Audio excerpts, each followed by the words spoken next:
அகம் சுகம் அன்பென்னும் ஒழுக்கமே உயிரென வாழும் என் உயிரின் உயிரான உண்மை அன்பு நீதி உறவுகளுக்கு எனது சிரமணிந்த பணிவான அன்பு வணக்கம்.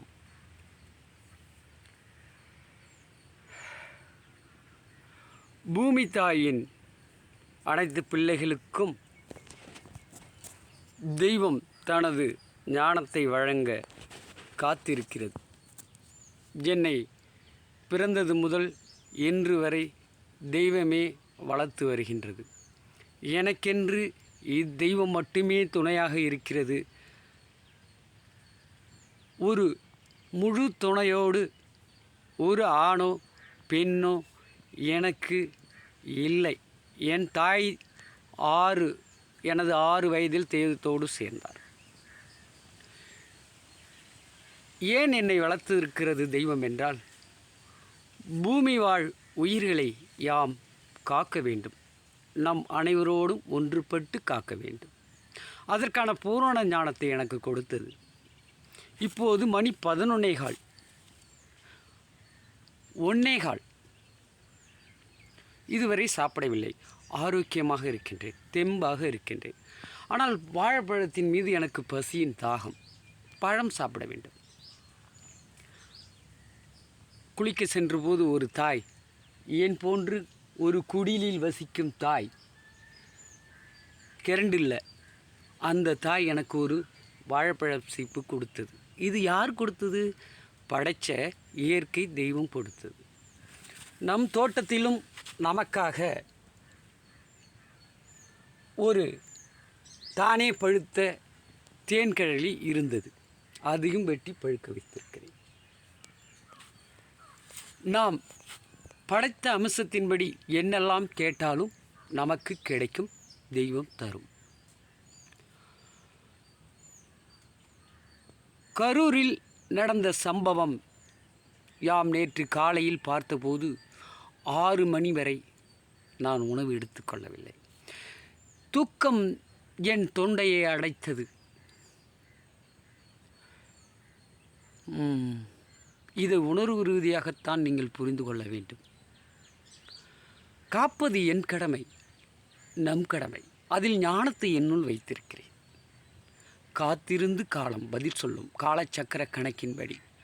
அன்பு உறவுகளே, நன்மை தீமை அறிந்து நலம் புரிந்தார் தன்மையான் உலகை காப்பவர்.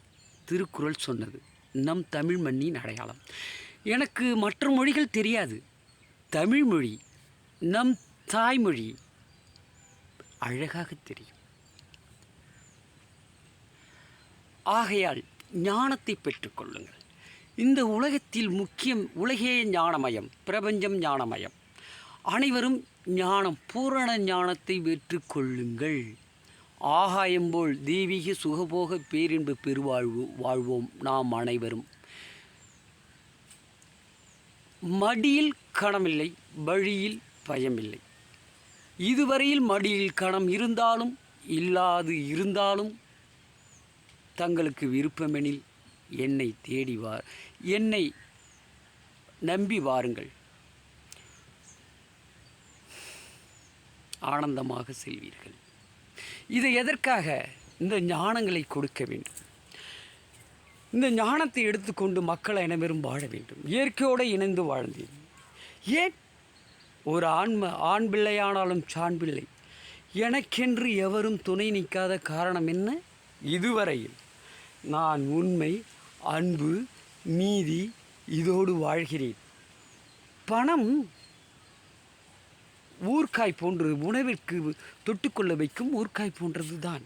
அது இடையில் வந்தது, இடையில் நீங்கிவிடும். என் குல ஆண் பெண் உறவுகளே, இங்கே பாருங்கள், நம் தோட்டத்தில் இருக்கும் வாழை மரம், தென்னை மரம், இதையெல்லாம் பார்த்தாலே பசி ஆறுகின்றது. பசிக்கவே இல்லை. 130 ஆண்டுகள் வெளியில் இருந்தேன்.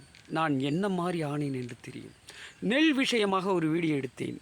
என் உதடுகள் வீங்கியிருந்தன, என் பல்கள் கொஞ்சம் இறங்கே இருக்கின்றன.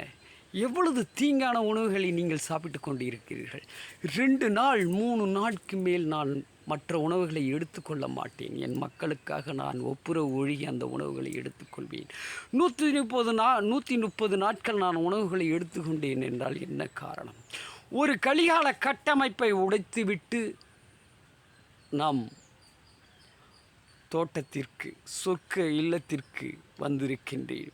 இனி அருள் கலாச்சார ஸ்தாபனம். எல்லோரும் இங்கே நல்லவர்கள்தான். என் உறவுகளே, வணக்கம். படைத்த தெய்வத்தை, இயற்கை பஞ்சபூத சக்தியை உணர்ந்து மகிழ்ந்து செல்லுங்கள். இனி காலம் சென்றது போல் இனி வேறு காலம். இதுவரைக்கும் வாழ்ந்தது வாழ்க்கை அல்ல. படைத்தது முதல் இனிமேல் வாழப்போகிறீர்களே வாழ்க்கை. ஹஹா, இதற்கு அனைவரும் ஆசைப்படுங்கள். ஆண் பெண் என் உறவுகளே, மகிழ்ந்தேன். வணக்கம். இதுவரைக்கும் செல்போனுக்கு ஆசைப்படவில்லை. டச் ஃபோன் வந்து கண்டுபிடித்து எத்தனை ஆண்டுகள் ஆகிறது. நான் வாங்கவில்லை. இந்த செல்போன் என் கைக்கு வந்து 130 நாட்களே ஆகின்றது. இதை இயக்கக்கூட எனக்கு தெரியாது. எது எப்பப்போ தேவையோ அது வரும். சுகம் தொடரும். என் உறவுகளே, மகிழ்ந்திருங்கள். நம் அருள் கலாச்சாரம், சொர்க்க கலாச்சாரம், கிரேதே திரேதே துவாபர களி என்றும் 16ஆக படைத்த அம்சத்தின்படி என்றும் இளமையுடன் ஒளி பொருந்தி ஆகாயம் போல் அனைவரும் அனைத்தும் பெற்று வாழ்வோம். இதுதான் நிலையான கல்வி. வள்ளல் பெருந்தகை சொன்னது, சாகா கல்வியே கல்வி. இது நம் தமிழ் சொத்து, புவிகோளத்தின் சொத்து. அனைவரும் தமிழர்களே. மகிழ்ந்தேன். வணக்கம். சுகம் தொடரும்.